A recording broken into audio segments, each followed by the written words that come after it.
So, part two, episode 58. Um, like I said, I don't want to sound like I'm a bad friend because I'm really not. It's just the fact that we don't need to keep going through this. Like, if I give you advice, and I know that everybody doesn't take people advice, I completely get it. But it's like, come on now, like, we should not keep doing this. So, if you want to continue to deal with that person, you continue to deal with them. Like, I'm not supporting it or anything like that. So I swear I'm not a bad friend. Okay, like I'm really not.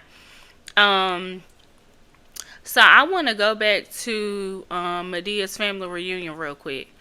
So the crazy thing, which I don't think I said this in part one, but the crazy thing is that her mom knew that she was getting abused.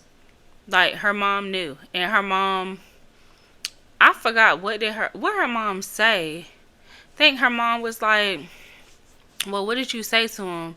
or something like that. And I'm just like, "Girl," and then she went over there like, um, "Oh, you can't hit her," or something like that. And it's like, "Girl, he not like lady, he not listening to you." I wish I remember what she said to her daughter and what she went and said to him, but let's be real, like the only reason why you were so pressed for your daughter to marry him is because he had some money and you was a money hungry bitch. Like, let's be for real. And um in the movie Enough with Jennifer Lopez, she was getting abused and he seemed like a dream come true in the beginning. Like he was probably something fresh, something she never had. And then we saw later on in the movie that he set that whole thing up. Yeah, set it up. Yeah, he set the whole thing up like perfectly just to get her attention or whatever. Um, and he had no shame when it came to hitting her. Like he was a person where I had money and my money talked. Like I'm gonna get what I want. Same when he went and bought her dream house for her. You know, like it was. Excuse me. It was a couple living in it. And he was like, "Oh, my wife wants the house," and the man was like, "Oh, it's not for sale." And he was like, pretty much like, "I'm going to make your life a living hell if you don't sell me this house." And next thing you know, they moving their shit in.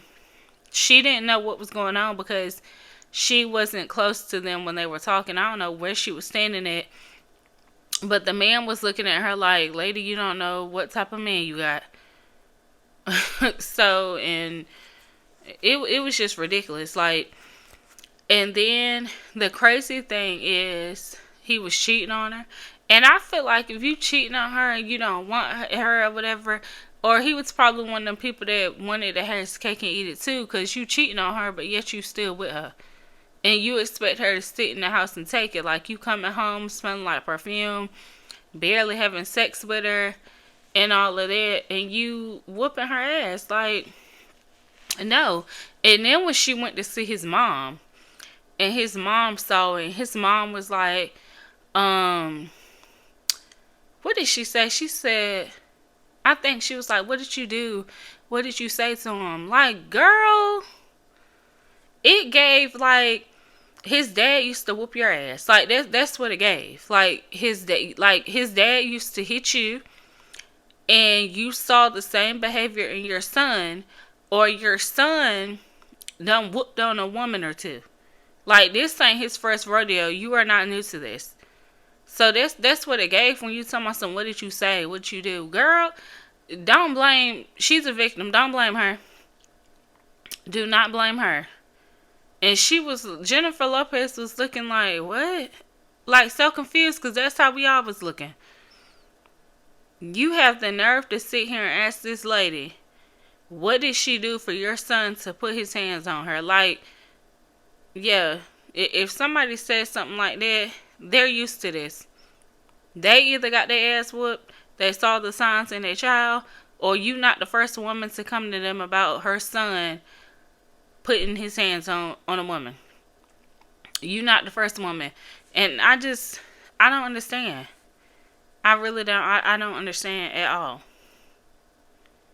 And women, I will say, do not blame yourself for those type of situations. And I just feel like nobody should be in those type of situations. That goes for men, that goes for women.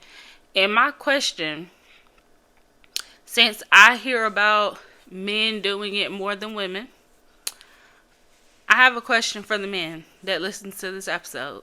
Well, listen to my podcast.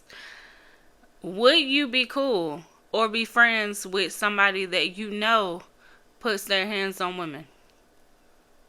Could you be cool with them? Like, could you dap them up, hang out with them, and all of that, and you know that he put his hands on women? Like, let's just say y'all had a little get together or something. His girl came and her eye black or her lip busted. Could you really be cool with somebody with one of your homeboys that you know did it? And this is not his first time. I really want to know, could you be cool with that? And I also want to know, how would you handle it if your daughter came to you and told you that she is in a DV situation? How would you handle that? So I'm going to go ahead and wrap this episode up.